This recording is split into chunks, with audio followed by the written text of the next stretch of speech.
And what it proved to me is, to some degree, when you become obsessive and you have great preparation and will towards a common goal, your chances of getting to that goal and realizing it are much greater. This is the Sean Miller Podcast, presented by Deer Park Roofing. Now, here's your hosts, Paul Fritchner and Adam Baum, with the head coach of the Xavier Musketeers, Sean Miller. Welcome into another episode of the Sean Miller Podcast. Great to see you all here. Paul Fritchner alongside Adam Baum and the head coach of the Xavier Musketeers, Sean Miller. We are presented by Deer Park Roofing, as well as the official payroll sponsor of the Sean Miller Podcast, Payroll Partners, and our friends at TG Solar. Sean, it's been a couple of weeks since we haven't had a chance to catch up with you. So now I've been kind of settling into the offseason here a little bit, transfer portal heating up. How's everything going for you just in general? It's going well. I think I speak for all college basketball coaches. The landscape and just the industry itself is flipped upside down. And I would even say it flipped upside down and then turned again, really in the last 2 years, almost from when I came here as the new coach. Yeah. It's just, the multiple transfers now with no penalty of sitting out. You don't have to have graduated and you can still go to 3 schools. In some cases more, name, image, and likeness being a part of that. I think everybody's, more sure of that now. I think it's more on the minds of whether it be the players you coach, those that you're recruiting, and then the institution and, the collective and the people that work alongside you as the coach. So that world has grown, expanded, and so I say all that because there was a time when the Final Four ended, you had a few house cleaning things to clean up. Your priority was your players that just finished the season, the ones you were currently coaching. Maybe you had a little bit of recruiting to do. Now it's almost a continuation of the regular season is how I would look at it and describe it. And that is that, and it's not going to end until maybe June. So everybody's braced for it. This is what we signed up for. Very, very busy time. I would say the busiest time that I've had in the time that I've been at Xavier. Any sleep? I try to sleep. Yeah, some guys act like they don't, but they really do. I try to sleep. Yeah, so I'm getting sleep. Yeah. No, to your point, like we appreciate you making time and wanting to do this because I think everyone who follows college basketball understands right now that it's like, to a certain extent, it feels like the wild, wild west. I think last I saw there's over 1,400 players in the transfer portal, and that might have been yesterday. So we might be at 1,500 by now. And to Xavier's credit, like you guys are talking to a lot of people. You have a lot of spots to fill, and we appreciate you taking the time and doing this. But I think it's fun to point out, like, we're in a new setting right now. We're in this lovely Xavier film room, a new addition to the arena here, and we've got this fancy new backdrop here. Josh, our video editor, he did a nice job. If you pay attention here at the very top, those are the numbers of all the guys who have been on the podcast. No, that's an awesome idea. Yeah, thank you guys. So we're going to fill that up hopefully here over the course of the show. Yeah, we definitely will. A lot of Easter eggs thrown in down here and then everybody up there. Again, the numbers across the top of the screen are all of the guests we've had on our podcast. The one in red is Dalen Terry. He's the only Arizona player that's been on here. I see 23 is highlighted. That's Byron Larkin. His number is retired. Yep. Is there anything else? The blue means a Xavier player, former Xavier player. Yep. So hopefully that'll continue to fill in here as we go along on this show and progress. But, yeah, just some nice touches, pointing back to the history. I'll double back with number 8 in blue there, Quincy Olivari. And I just said goodbye to Quincy. He left, and I think it's. I would like to point this out. How does it work for somebody that transfers from one program, comes into yours with only 1 year to play, and then leaves? Man, it goes by so fast. Quincy arrived on our campus in June. Last summer, we went to the Bahamas on what we refer to as our foreign tour. So that gave us some added time on the court as a team, and then the experience itself of going there for, in essence, 5 days or 6 days, I think is where we were down there for. But you get through the summer, into the school year, man, it's like, wow, he's gone. Like, he doesn't live here anymore. He packed up. He's on to the next chapter of life. But I brought him up because in the world of name, image, and likeness, and you use the terms transfer portal, I don't know if any person or player could have done it better than him. You know, if our opportunity is a lemon, he squeezed all of the juice out of the lemon. He really did. I mean, his practice habits, his personality, showing up every single day, maximizing his ability, his potential, working with his teammates and everybody here who was willing to work with him, including working towards getting his graduate degree. He's going to continue to take classes in our graduate program this summer. And at the end of the summer, he'll have a Xavier graduate degree in addition to his Rice undergraduate degree. But, you know, the guy on the court was a stud. We asked him to do a lot. He met our standard. I mean, scoring over 40 points in a game. First player that I've coached that's done that. He did it in a Big East game. I think 30 or more, 3 times or 4 times. In meaningful games, one of which was the Crosstown Shootout, I believe. If he didn't get 30 in the Crosstown Shootout, he was close. Yeah, I think it was 27 or 27, something. I think, yeah, right. So that didn't even count as a 30-point game. But It felt like 30, though. But he made more threes. Trayvon Blewett, who I think everybody that's a Xavier basketball fan reveres, and for good reason. You know, Quincy broke his record, single-season record of three-pointers made. By the way, he shot a percentage that was number 1 in the Big East. Finished second in the Big East in scoring, first overall in all games. And, you know, I think watching him leave, I flashed through all of those moments and just was happy for him. Where I was really sad is I felt like he deserved to play in the NCAA tournament, and we weren't able to do that this year. And you only get one shot at it if you're him. So, but I believe his work in the community, his work in the nonprofit space, giving his time and energy to people outside our university and his fellow students, it was really remarkable what he did. In such a short period of time, he impacted, and I really believe this, left our program and university in a better place because of his performance, his personality, his work ethic. And I think all the things that you really try to get right when you take or convince someone to come from one school to the next. Like, I'm sure we got him right. Well, he didn't play in the NCAA tournament, but he did go out to Phoenix, played in the All-Star game last week. Yeah. Participated and in had that. 16 points and did well. And really, one of the other things I liked for him is playing in that game.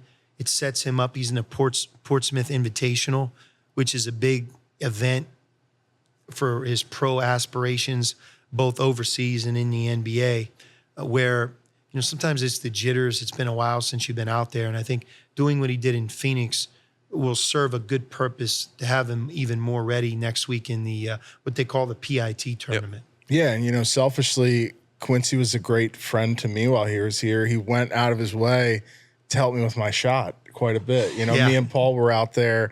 We get shots up before practice, after practice. And Quincy, he gave me a lot of pointers, so I won't forget that anytime soon. No, but it is nice having such an ambassador for your program, right? Somebody that can go out there, and especially in a year like this where, you know, I think a lot of fans might look at the 16-18 record and they don't make the NCAA tournament. A lot of guys go to the portal, and then you think to yourself, well, what do you take away from a year like that, right? Mm-hmm. Certainly some memories from a guy like Quincy, and then, of course, you have Davion, guys that you're building for the future that you're returning, but memories there still from Quincy. Yeah. And, you know, when I reflect back on this season, and we've already done this a couple of times, I go back to the Bahamas when we were on our international trip. It was the reality of what do we look like if Zach Fremantle can't play this year or would miss some time. And in Jerome's case, if he doesn't get cleared or doesn't join us at any point. And in fairness to our group, it was irreparable to a certain extent. We were limited from the front court experience and depth. And I think you felt that all the way through. And one of the things that I've learned this past year as a coach is when you're in a conference as challenging as the Big East is, and the season is now 20 games, it's actually going to be a minimum of 21 because you're definitely going to play one game in Madison Square Garden in the Big East tournament against the Big East team. This year we played 2. Think about who the second game was in the Big East tournament, the national champs. So if you're playing that, part of what I think you have to build is an inherent depth so that you can play through injuries, big or small, foul trouble, which can happen, sometimes inconsistent play from a shooter, a big man, et cetera, right? Those that can be the most consistent all the way through 20 games have the biggest advantage of actually being an NCAA tournament team. That may sound very straightforward, but how you put that together is everything. And right now, that's what we're doing. You know, it's like the analogy that I've heard recently that I really like is you're flying a plane and simultaneously repairing it and putting it together at the same time. And so that's how you build a program now. You do it 1 year, one increment at a time, because you really can't count on anything beyond the next 12 months. And I'm not speaking for Xavier. I think that goes to the state of college basketball. It's how it's currently constructed. So again, I go back to where we began. In some ways, whatever the record ended up being, I believe we fought to the end.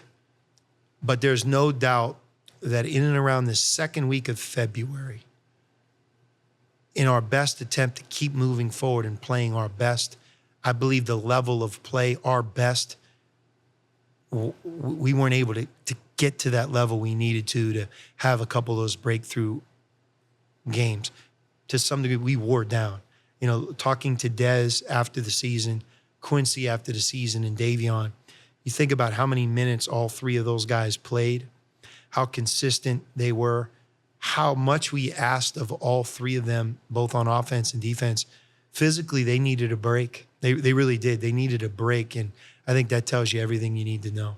I'm curious going into the offseason here, and it's hard to sit here and talk about the portal and everything with specifics because you're not allowed to comment on a lot of these guys until they're actually here on campus.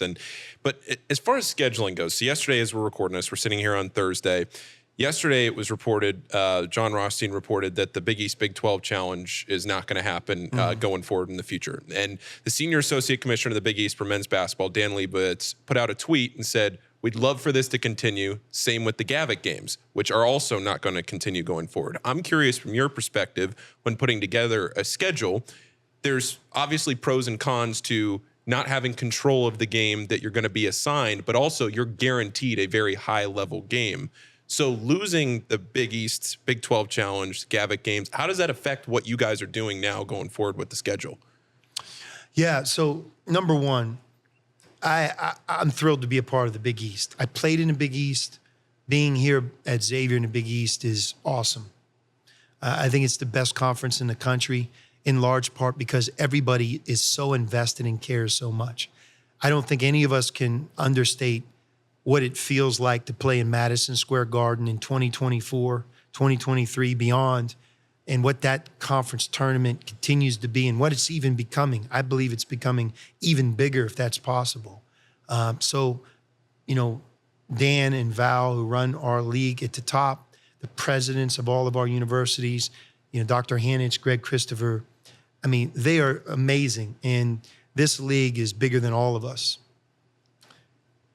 I don't know why we need to play in the Gavitt games other than the great respect for what Dave Gavitt did for all of us. And I'm not referring to that, but a partnership with the Big Ten or a partnership with the Big 12. I have no idea why that's a bad thing that is going away. I have a lot of ideas of why it's a great thing for our league. One of which is this: we don't play an 18-game schedule anymore. We play a 20-game Big East schedule. With those remaining 11 games, an exempt tournament, all of us have a couple already built-in series. For example, I think I speak for Seton Hall. I believe they play Rutgers every year, home and away. It's a New Jersey big game for both programs. It's a Big Ten Big East Challenge.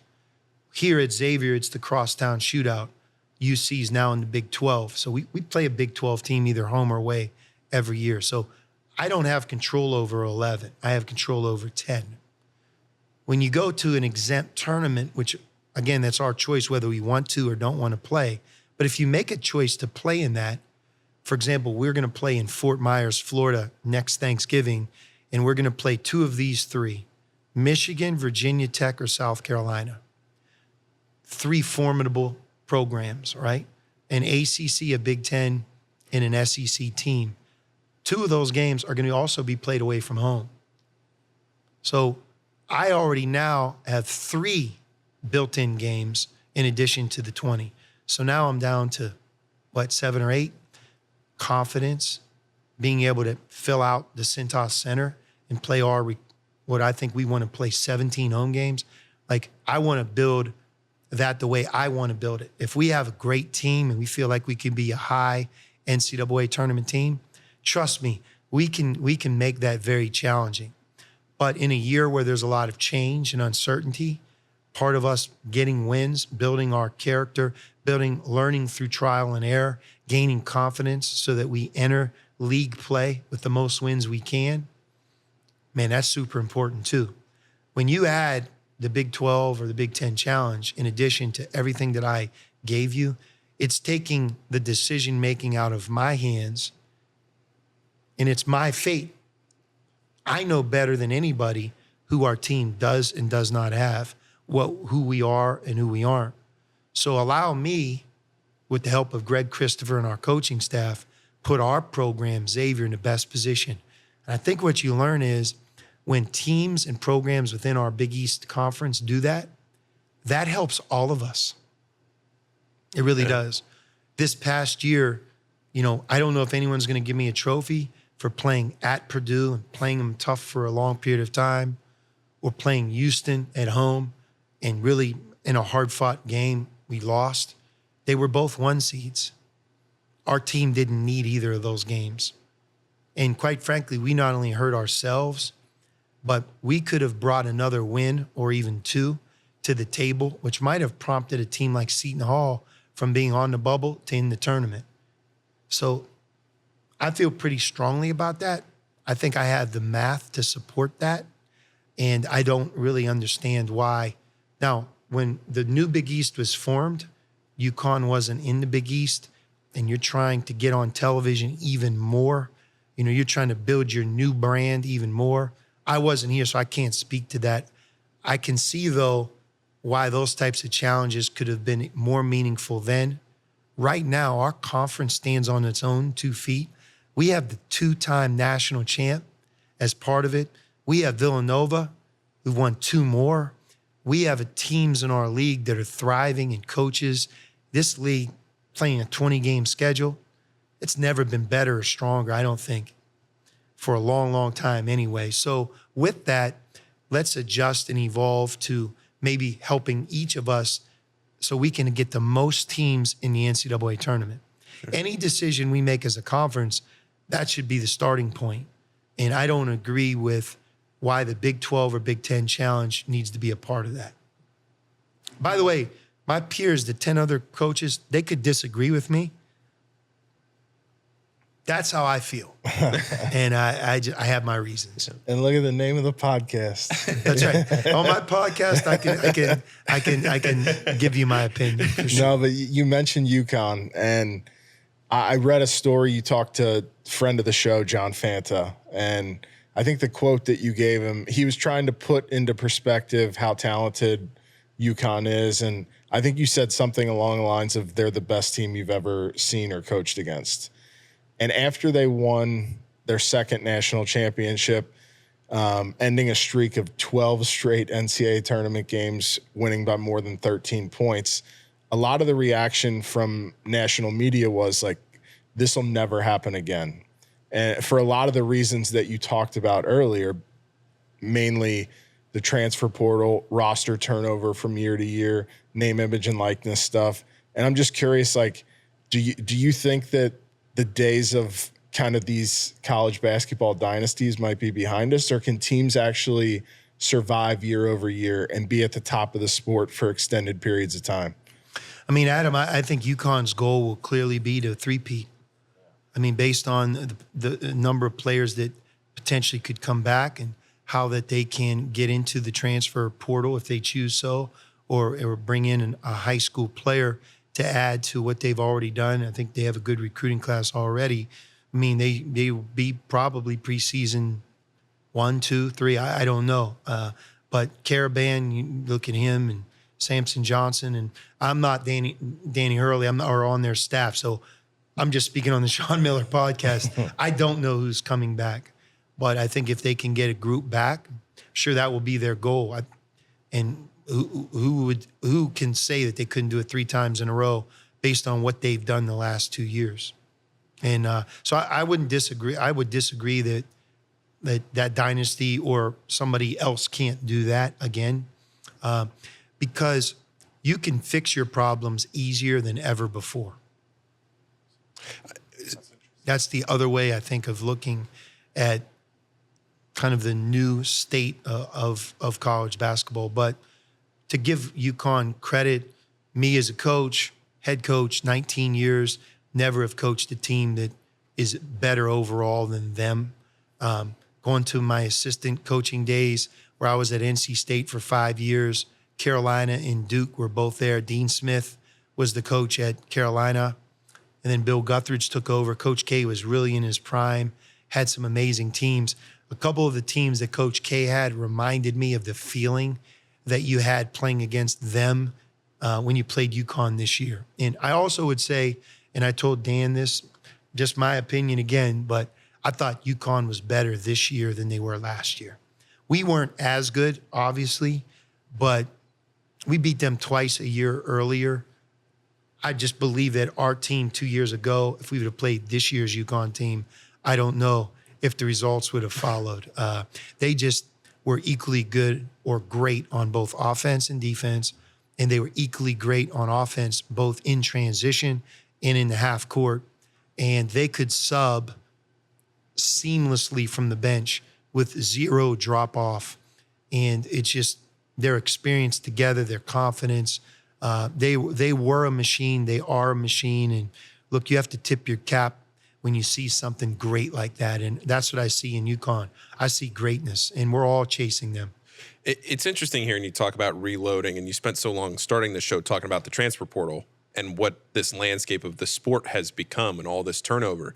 What do you think's the biggest thing that you've learned about players now in the portal, now that you've done it for a couple of years and experienced this? What do you think the biggest thing is, whether it's on the court that players are looking for, off the court? I know we talk a lot about NIL. What do you think you've learned the most about this whole process of the portal and what guys want? Yeah, I think the number one thing is you can't make a blanket statement. You know, what I think one person is looking for, another family could be completely different. Yeah. I think what we're all trying to do is get it right on our end so that, for example, whatever in fact they are looking for, that you have, and that it fits both parties. That's when great things happen. In 3 of our transfers in the last 2 years, Davion McKnight, Quincy Olivari, and Sule Boom, we really, in fact, had the opportunity that they were looking for. We brought it to life for them so that they could see it, but they came in here and they really delivered. They put the work in. They bought into Xavier as a university, our locker room. They were great teammates. They were coachable. They were a lot of fun to be around. And in each of their respective years, Davion has one more, but he's only been with us for a year. If you evaluate each of the 3 of them, you can really point out that they've had arguably their best overall years as a college player. That's what it translated into, and that's something we're really proud of, and we want to continue to do that as we, add different players and people to what we do moving forward.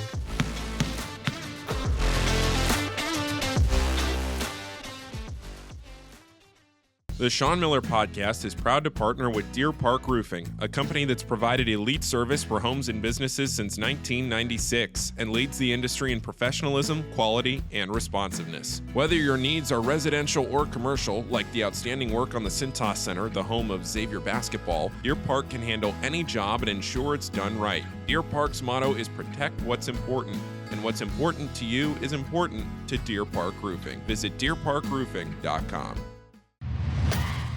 I'm from Boston, Massachusetts. Milano, Italy. Milwaukee, Wisconsin. St. Louis, Missouri. Abuja, Nigeria. And I chose Xavier University for its education, more opportunities, for passion, because it felt like home. The community, campus life, D1 basketball. because I love Cincinnati. I came here to be a Musketeer. I am. I am. I am. And we Are the faces of Xavier.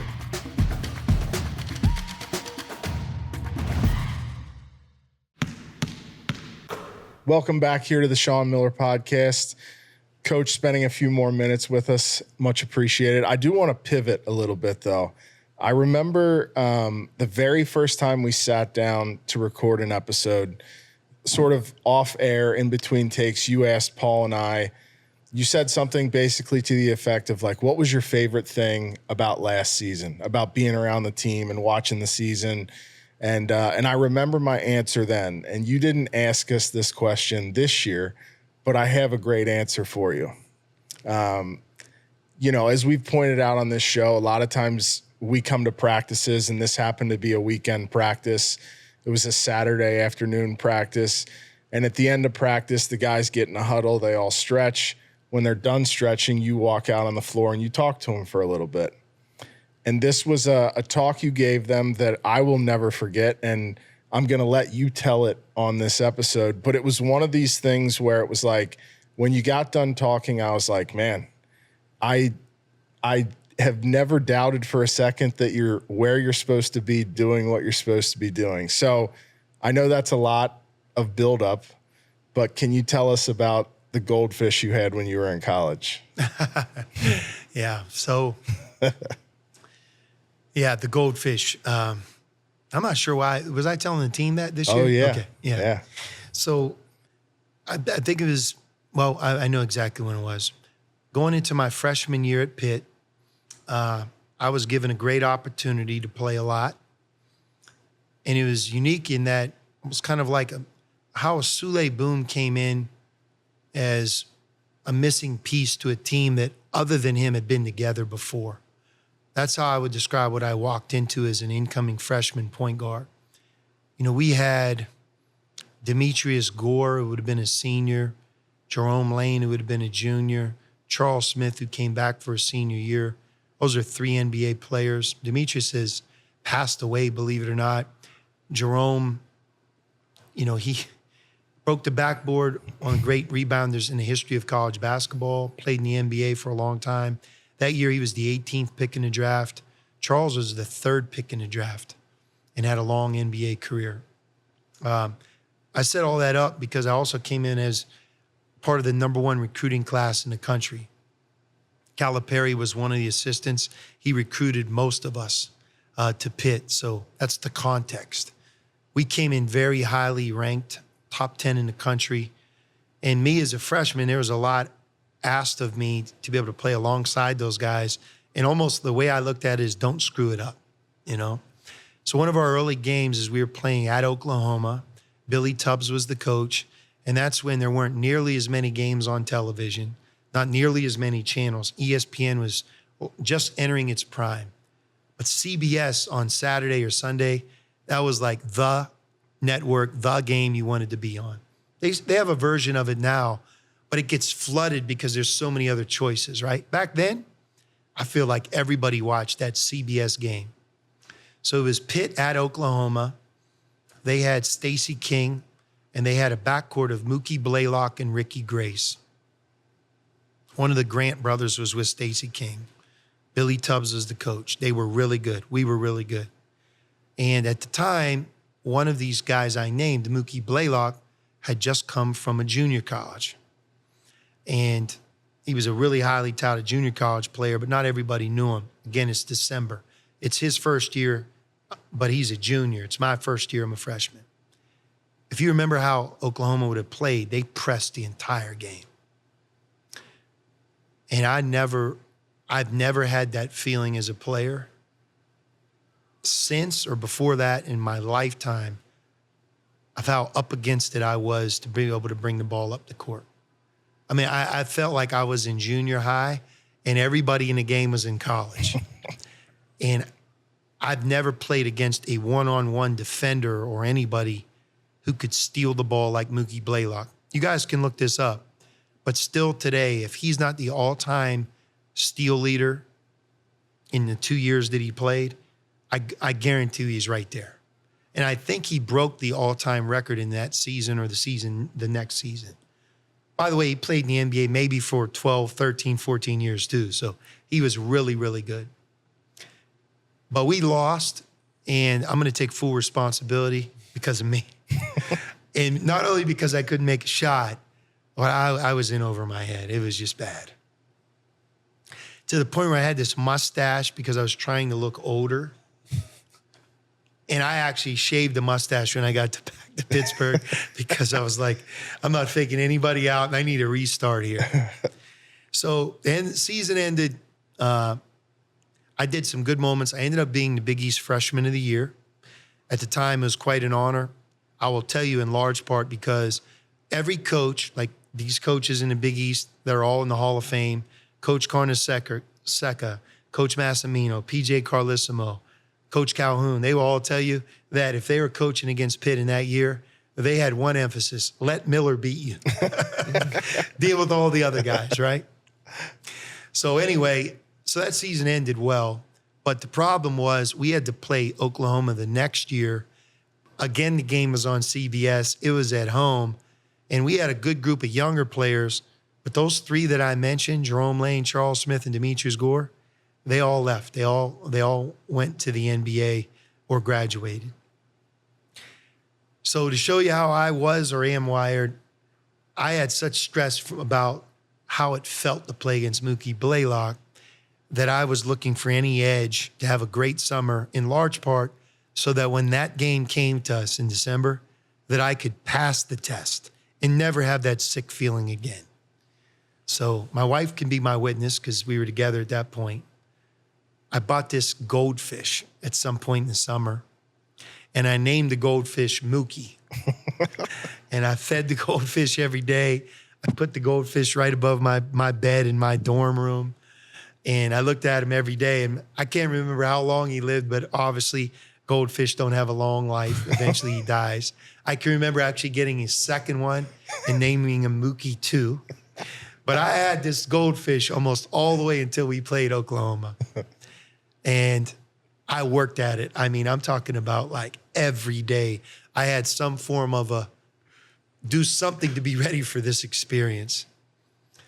Sure enough, remember, we lost at Oklahoma. We won the game. And I didn't play great, but I believe I got through that whole game maybe with one turnover. And I was clearly much more ready and prepared to at least be able to function and help my team win versus being the reason my team lost. And it taught me a lot of lessons. And it's probably the reason this year, I can't even remember why I went into it, but, you know, there's different levels of preparation and will. Everybody thinks they're prepared. I do what the coach says. I listen in film. You know, I stayed after practice and worked on my craft. And then there's like a whole nother level. And for me, as a player, I always felt like I needed that other level to compete, to be able to hang in there in the Big East Conference at who I was physically. And that was the edge that I looked for. But it was a great experience because I passed the test. And what it proved to me is, you know, to some degree, when you become obsessive and you have great preparation and will towards a common goal, your chances of getting to that goal and realizing it are much greater. So having a great summer, getting ready for a challenge like, can we beat UConn, to I have to improve my three-point shooting, you know, it depends the level of commitment you're willing to make. I love that story. Josh, True story. we gotta add a goldfish up here somewhere, Josh. Throw it up there. No, I heard you tell that, and I sat there and I thought, man, like if my coach said that to me, I'd run through all the walls. I would know for sure that like he's gonna make me a better basketball player. Is the way I felt about that. No, and passion is a part of this, and I would much rather pull a player back and say, come on, too much, relax, take a day off, you're too hard on yourself, then come on now, we need more of you. But you're ready, you're alive.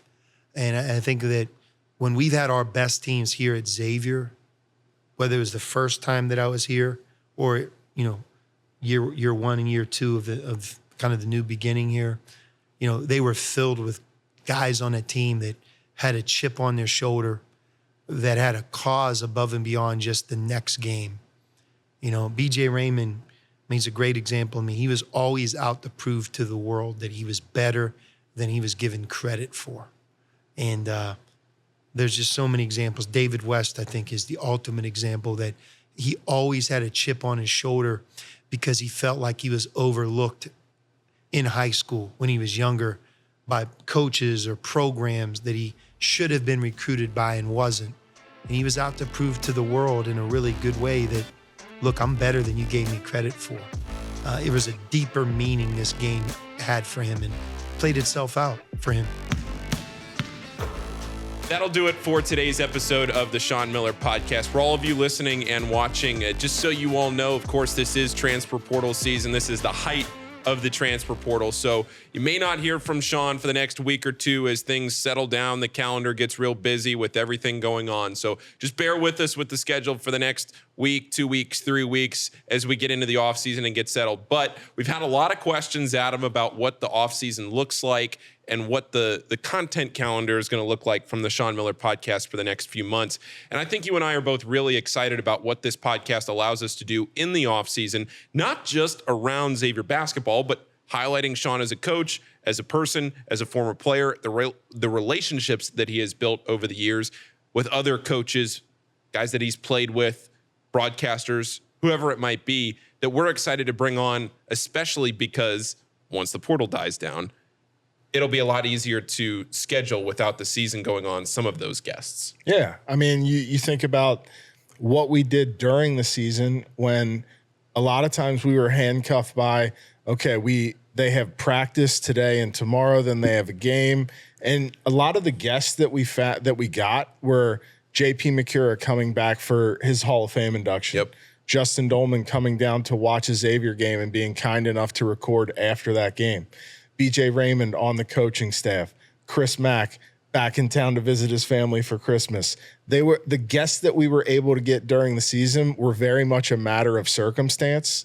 In the off season, they're going to be guests that we actually target and say, man, Sean wants to have this guy who's a big time college coach who can't come on during the season, or a guy whose NBA season is about to end and he's going to have some off-season free time to come out to Xavier and come on the pod. So I just think the freedom of movement that we're going to have with scheduling these and other people's availability is going to really make it enticing. Freedom of movement. I thought you weren't a big officials guy. I'm not a big officials guy, but that is a fun phrase, Paul. All right. Well, thank you all for listening to today's episode of the Sean Miller Podcast. Thanks, as always, to our producer, Josh Semstrott, for putting this all together. Thank you to our presenting sponsor, Deer Park Roofing, and for everything they've done here in the first year of the podcast. To our official payroll sponsor of the Sean Miller Podcast, Payroll Partners, and our friends at TGE Solar. This has been the Sean Miller Podcast. We will see you next time. Thank you for watching and listening. Also, make sure you follow us. Yep. At Sean Miller Pod on all social media channels. Now I'm signing off. And be a goldfish, Paul. Be a goldfish.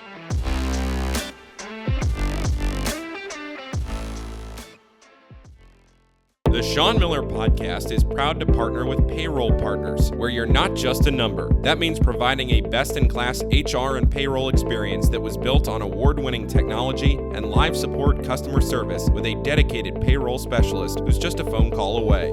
You shouldn't have to choose between technology and customer service. At Payroll Partners, you get both. Payroll Partners is locally owned and operated by a proud Xavier alum. Visit payrollpartners.net. That's payrollpartners.net. The Sean Miller Podcast is proud to partner with Deer Park Roofing, a company that's provided elite service for homes and businesses since 1996 and leads the industry in professionalism, quality, and responsiveness. Whether your needs are residential or commercial, like the outstanding work on the Cintas Center, the home of Xavier basketball, Deer Park can handle any job and ensure it's done right. Deer Park's motto is protect what's important, and what's important to you is important to Deer Park Roofing. Visit deerparkroofing.com.